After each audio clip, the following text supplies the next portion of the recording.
السلام عليكم. الهاشتاغ اللي داير البوز حاليا هو كلنا انوار العثماني.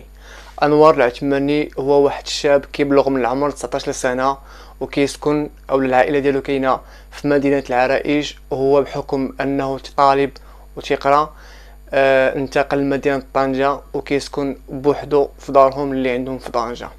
مؤخرا مريض دارهم كيتواصلوا معاه كيحاولوا يصونيو عليه ما كيجاوبش، وبحكم انه مشهور في تيك توك وكيدير دي فيديو، الكونت ديالو لا في تيك توك ولا في الانستغرام ولا في يوتيوب كلهم تحيدوا وتبلوكاو.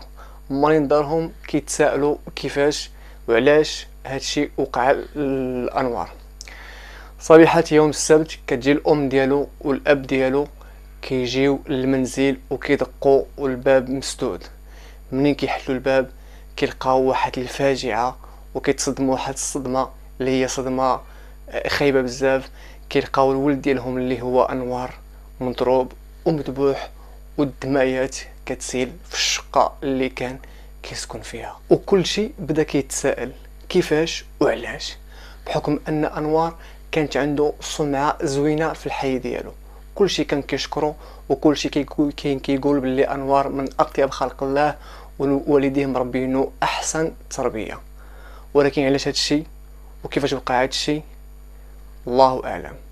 كاين اللي كيقول لك غدر ديال الصحاب ودار هاشتاغ ديال لا ثقة في الاصحاب، ولكن الشرطة ديال مدينة طنجة بدات كتبحث ودارت تنسيق مع الشرطة ديال مدينة تطوان، ووصلوا لواحد الحقيقة اللي هي صادمة، اللي تبينات جزء منها ان واحد القاصر بنت كتبلغ من العمر 17 سنة هي عندها يد في هاد الجريمة. دابا داك البنت القاصر راه عند البوليس كيحقوا معها، وكذلك بان واحد الطرف اخر اللي هو واحد السيد من العائلة ديالها اللي خبى اطراف الجريمة كلها وما خلاهاش تبان. والغريب في الامر ان تمحى ليه في التيك توك والتليفون مشى ليه، البيسي مشى ليه، كلشي مشى ليه. ومن هذا المنبر هذا كنقولوا كلنا انوار والله ياخذ الحق في اللي كان السبب، وكذلك كنقولوا باللي الشرطه غادي تاخذ الحق ديال انوار،